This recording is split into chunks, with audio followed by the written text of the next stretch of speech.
Hi and welcome back to a new video. About 4 years ago, we built a water-cooled system for Misha Sharudin, and in that time I think the system was running great because I didn't hear anything negative, which is usually a good sign. But then about 2 weeks ago, he sent me a video on WhatsApp. Hey man, I noticed that water reservoir is running empty in my old system that you built, the first one like 2 or 3 years ago. And then I saw these drops here. It looks like the cooler connection on the video card is leaking. I wasn't quite sure if there was just fluid missing in the system, which would be easily fixed by adding more fluid, which he did, but then this happened. I just refilled it, and when I started, it just started leaking all over the place. So now it starts, yeah.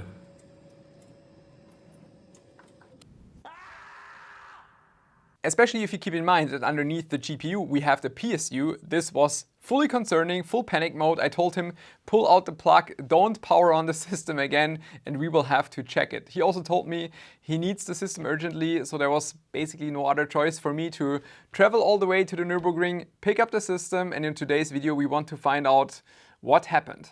The Seasonic PX 2200 is currently one of the strongest PSUs available, and it comes with two native PCIe 5.1 connectors, which allows to even hook up natively to RTX 5090. That is perfect for any overclocking system or high-end workstations. I'm also currently running this PSU, and so far I'm really satisfied with its quality and performance. The cables are very flexible, there are also cable comms included, and in addition also a 90-degree ATX 24-pin adapter, which also functions as a PSU tester at the same time. The fan is semi-passive, and even at a high load it is still very quiet. Find all information about this PSU in the link in the description. Here we have the system. No matter what, we will have to change the PSU. Simply with water dropping in there's always a high risk of additional damage that might be caused to the components and also to yourself. That's something we just don't want to risk. I'm not sure yet what will happen to the VGA, especially because I couldn't find a replacement water block right now available, but I think we will just have to look at it first.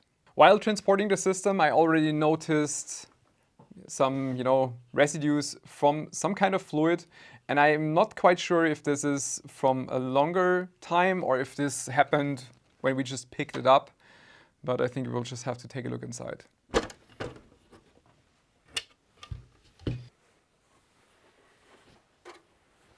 This is something I already noticed in the first video by Misha, that here we have some kind of fluid residues, again the same what we found underneath, and this would not be too terrible because this is just above the cables, and this wouldn't directly mean that we would have to replace the PSU, but we can also find the same thing right here. And yeah, that's like directly on top of the PSU, and it might just run down there and then damage things or damage the PSU. That's just absolutely not worth it.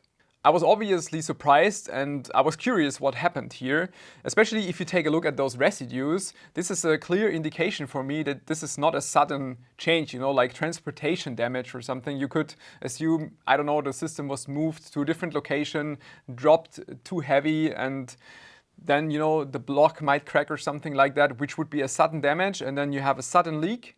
A lot of fluid would come out, but you wouldn't find these kind of residues. So definitely, from my perspective, nothing to blame when it goes to Misha. So I think there is something, I don't know, maybe some kind of corrosion that happened, and we probably had water dripping down over time, and that left those marks on there. I will first start draining the system. I have to get majority of the fluid out of the reservoir and then open it somewhere to get all the fluid out.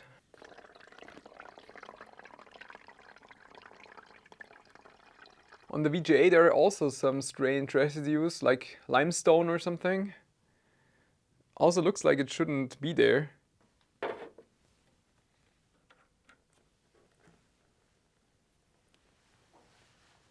It's not a lot of fluid. Maybe the majority was already in the reservoir.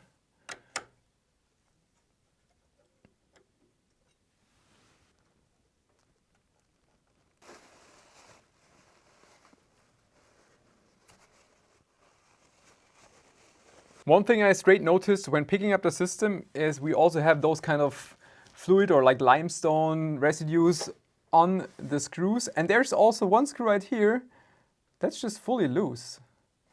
We will now take out the graphics card, and I just noticed also the same residues on here, again indicating that this has to be a long time frame, long duration.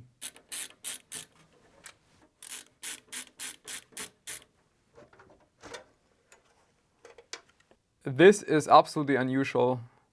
I've never seen this kind of failure before, especially because an entire screw here is missing. I will have to check if it's still inside the PC, but it seems like the screws became loose for whatever reason. Not sure how. You can see this one is still in here, but fully loose. And by this, the block was leaking. And I mean, look at the residues. This is not something that suddenly happened. Weird.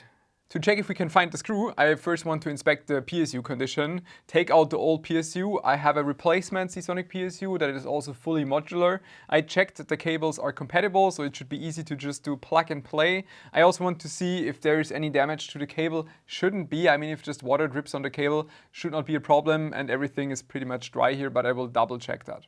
Honestly, the condition is not too bad after 4 years. It's a little bit of dust here and there, but yeah, on the Molex you can see some residues again, but I mean it's dry, so should not be a problem. But you can also clearly see that the 24-pin cable here was affected. Well, what do we have here? That's definitely the screw that was missing from the water block. If I see something like this, ew. Yeah, it's quite good to replace that. I'm definitely lazy, but not that lazy. Yeah, I mean, looking at this, I don't feel quite comfortable leaving it in this state. We will definitely replace the entire wiring. I tried to inspect the PSU further, and it looks like not much or no water went up inside the PSU. I think Misha was just lucky that the housing is basically like this and water drips onto here, and a little bit was going over the side and also on the cables. So I think we were just lucky that it didn't end up in any 230 volt area. Like in front, even here, if it's, you know, this could be 3.3 volt, 5 volt, 12 volt ground. So the risk here is much lower than the 230 volt side, but in general, with PSUs, it's usually just not worth the risk. Even if this might still be fine, which is likely, I don't want to risk it, you know. If something is wrong, because I didn't switch anything on yet, and I didn't want to do it with the old PSU, because if something is wrong with the PSU, it can kill everything else, which we obviously don't want.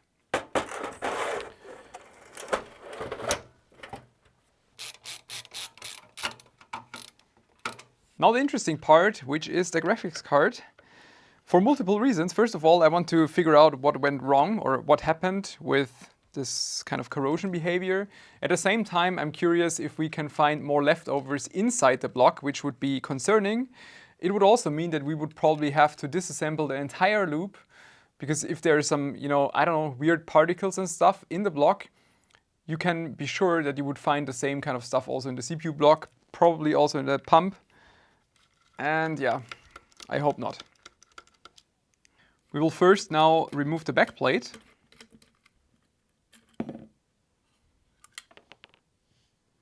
The side of the backplate, imprint of the thermal pads, everything looks good. PCB itself also looks good, nothing concerning. All this that you can see right here are leftovers or some silicon oil that comes out of the thermal pads, which is absolutely normal, no problem. Like, this is not electrically conductive or anything. So all of this so far looks good.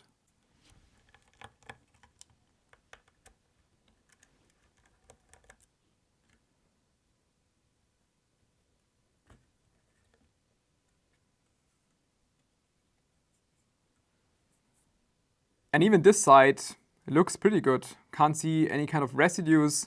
Thermal pads look good. Pump out definitely happened on the cryonaut on the GPU, which is, you know, you might get like worse temperatures over the time, but that's nothing that should cause anything of what we saw so far. Not so good. The cooler, not such a great condition. I can already feel that something here is loose. And we can see a drip of water here, which came out of this screw hole. Time to open this up. Luckily on that screw I don't have to do that much. It also seems like all the screws are affected. Some of them, they look more tight, even though they're not really tight. And even they have this kind of weird stuff around them.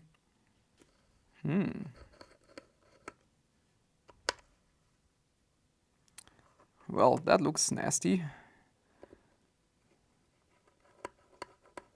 Before I remove the remaining screws, I want to quickly highlight that I did not touch, oh, that's great. I did not touch the EK leak tested seal. You can see the cooler was not open so far. This is still in place.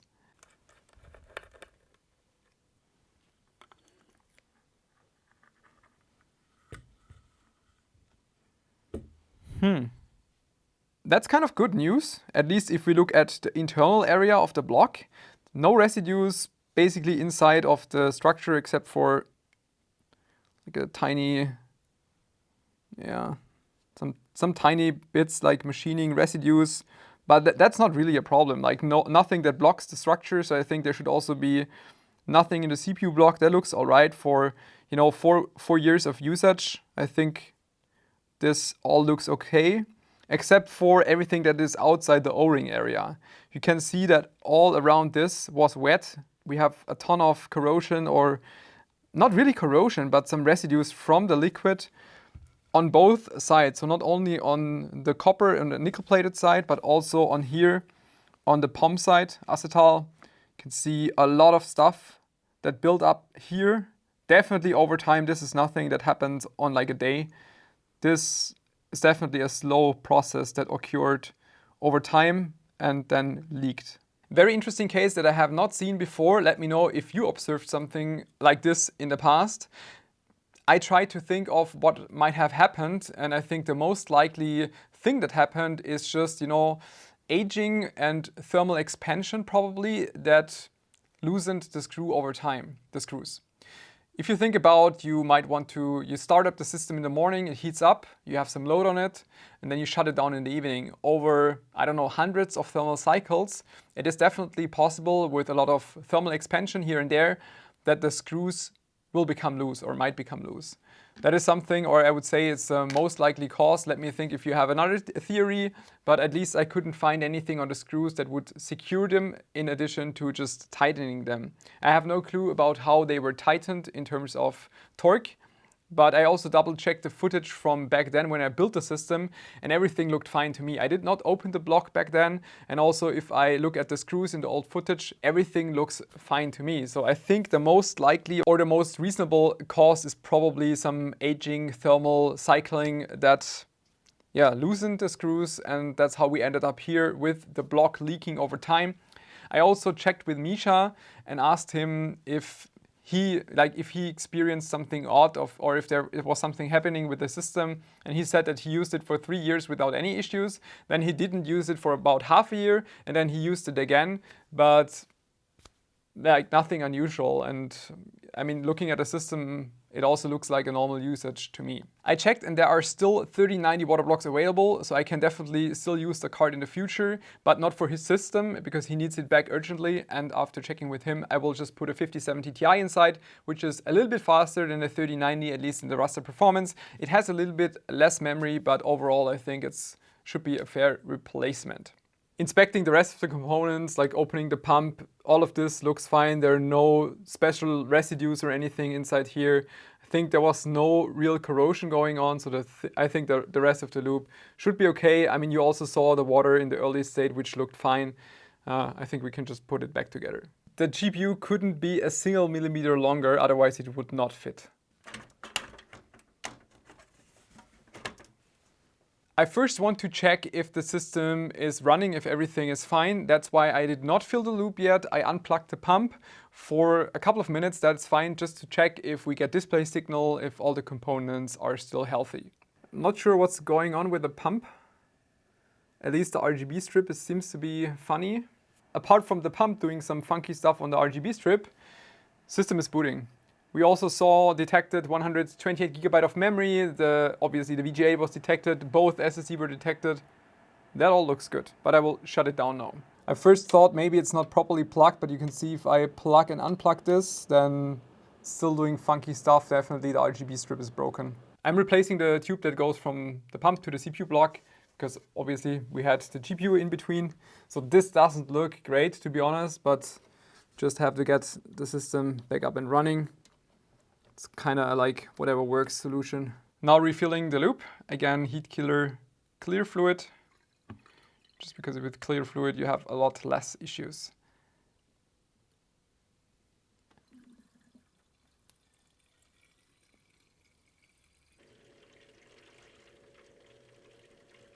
So far everything looks good. Also, if we check temperature in BIOS, it's pretty much idle, but 42 degrees Celsius seems good. Of course, I also double checked everything else to make sure that also CPU, memory, GPU, everything is stable with my own OS, because I didn't want to use Misha's OS. So I attached it via USB-C with an external SSD. And now I'm running currently Cinebench R23. And obviously, because the GPU is no longer attached to the system, the temperatures are quite nice. So we have dual 360 radiators just for the CPU right now. And as you can see, even under load, that's like 55 degrees Celsius. That is absolutely perfect. That means in this state, I can definitely say that everything is working fine. I will wrap up the system, make sure that it comes back to Misha as soon as possible. A few days later, the system is now on the way back to Misha. This time it's going with a logistics company, so I don't have to do it myself. And I just want to recap again the water cooling block issue. I also talked with Joe, who was formerly working at EKWB and thus should have good insights and experience with this kind of block. And then he first thought that the O-ring was the cause of the issue. He said that if a wrong material was used in a water block, it could cause this kind of issue with accelerated aging, becoming fragile, I don't know. But he inspected the O-ring and he said that this is definitely the correct material. It's EPDM and should not cause this issue. That basically means the only thing that remains as cause of all of this is aging through thermal expansion and shrinking over the years. So every time the system heats up and cools down, you undergo a thermal cycle. And we also have different materials, which is definitely not helping in this case. We have a copper block, which is very common. That's what you would use in a water block. And also a POM top part. And it's just the nature of things that these kind of materials, like different materials, have a completely thermal expansion coefficient. That means that, a piece of plastic will just expand and shrink a lot more than what you would see on the copper. And just throughout, hundreds of cycles, it's expanding more, shrinking more than the copper, and that could cause the screws to become loose over time, which just makes sense. It's something I have not seen before, something that usually doesn't happen. At least I never had this case myself. And that's why I think this particular case was really interesting to look at. It's something I didn't expect, especially after this long time. I always thought, if your water cooling system has been running fine for, I don't know, like a year, it's very unlikely to leak. That's what I always thought. But this is kind of proves the opposite, that also something can still go wrong after years. That was very interesting to see. The good thing though is that I will be able to fully reassemble this. I just have to clean everything, probably ultrasonic cleaner, then get a replacement O-ring for this, and then probably can put everything back together and still have a water-cooled 3090. That should probably work out. I hope this video was interesting for you. Thanks for tuning in. See you next time. Bye-bye.